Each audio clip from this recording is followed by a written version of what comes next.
Hey everybody, this is Matt and we're at Texas Toast Guitars. Thanks for watching. The halo that you see behind my head is not because I am so angelic. It's just the way that the light is working in the video. Anyway, this is a guitar that you might remember from a previous video. It is a Telecaster body with a figured redwood top and an ash back. Ash, I mean there's nothing really exciting going on here. And in the previous video, I asked everyone what their thoughts were on binding this. I'm going to put this up on the Reverb page, and you know what? I'm not even going to wait to hear what people think, because I want to go ahead and bind this, and I think it'd be a cool video to show you how I bind a guitar like this. So, let's get started. Okay, I always like to keep a few specific router bits in a particular router motor. That way I can put them directly into my router table because, you know, I use them a lot. This one here happens to be the binding channel. I guess it'd be like a rabbit. The rabbit cutter for the binding that we're going to use. And let me grab a piece of that. So I want to set this so that the binding is just proud of the workpiece. And I've got that, I think I got that right where I want it. So let me lock the router down here. Make sure that we have that particular bit in the switch. It takes longer to say it than it does to do it.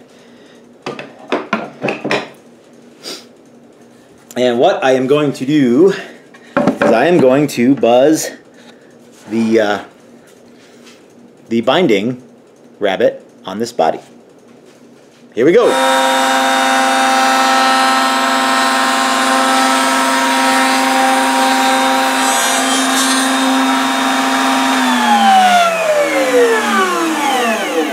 And let's check it.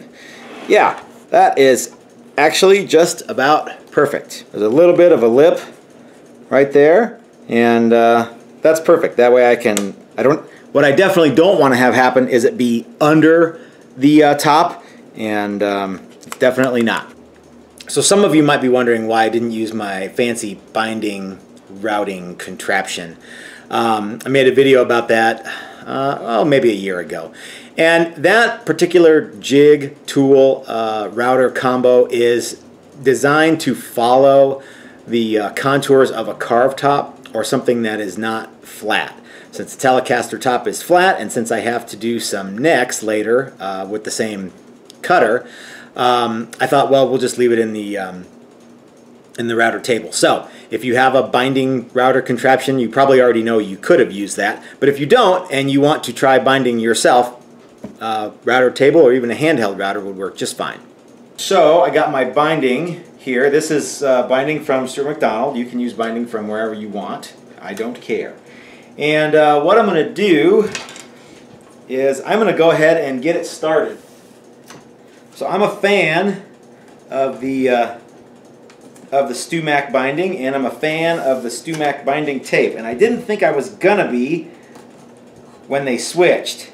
But lo and behold, the stuff works just fine.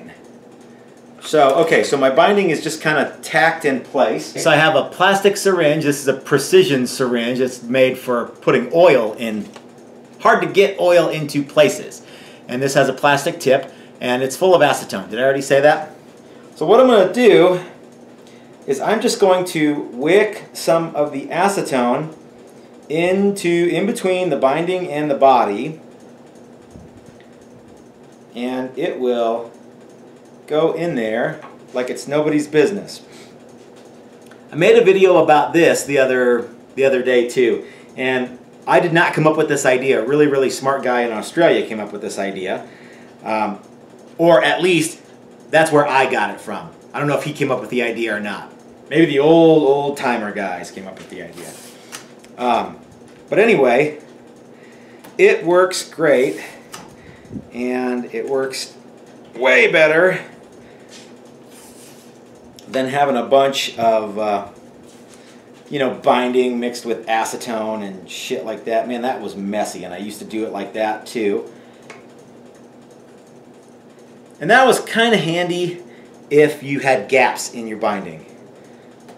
But just don't get gaps in your binding. Chicks dig it more. No gaps in binding equals chicks dig it. Now, if you get this just right, you can actually see the bindings start to melt and turn into its own slurry, its own glue. Hey, by the way, having one of these tape dispensers handy will save you a lot of headache. Anything we can do to save from getting a headache. Well, here, as you can see, is my binding job so far. Next, I'm going to move from here to the waist area and basically do exactly the same thing. I'm going to wick acetone using my precision syringe and get it in there and tape it as I go. And by the way, the reason that works is a little something called capillary action. Okay, so as you can see, I've gone from a little past the center on the back all the way to about where the front strap button goes. And I have not had to actually bend any binding yet. So let's work on this side here, and I have a new camera angle so you guys can see what I'm doing. Man, and you can see how much of a mess my shop is. So one thing that you kind of have to keep in mind when you're doing this is that you press the binding all the way down to the bottom of your slot, as well as bend it and fit it to the side. But it goes pretty quick, especially if you're using the acetone in the syringe trick. And sometimes you have to, you know, the old tape kind of comes unsticked. Is that a word? Unsticked? Be cognizant of that too. You have to be cognizant of a lot of things. This is going to be a long video. Tug it in to the body and press down simultaneously. Let's see. We're getting to the point where I'm going to have to start heating things up and bending stuff. So as you can see, the only thing we got left to do is these little curvy bendy bits, and that should be pretty straightforward. I'm going to reposition my clamp on the body so that I can get my pieces bent, and we'll show you what that looks like next. This is a piece from my oscillating spindle sander. Actually, it's an old one from an old oscillating spin sander. Arr! Whoa! And what we're going to do is we're going to heat this binding up, and I'm going to use this to press in and get everything to form fit to the contour here, because this stuff is going to be hot as hell.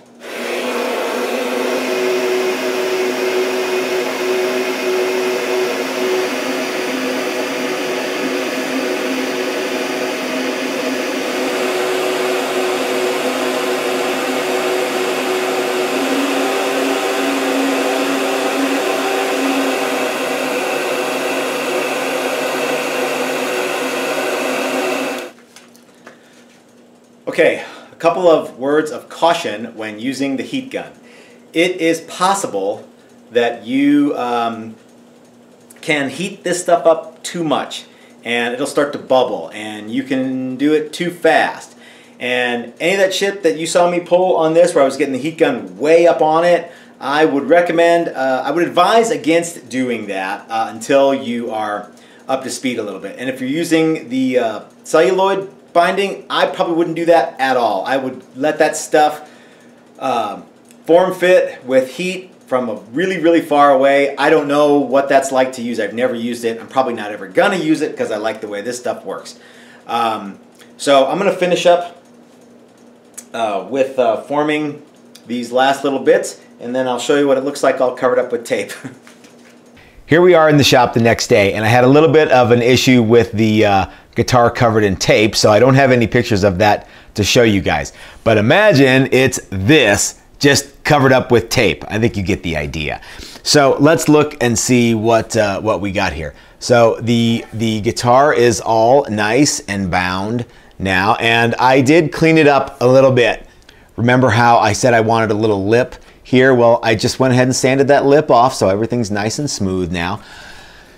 You will probably have to clean up some of this area here because, you know, you just have to do that stuff.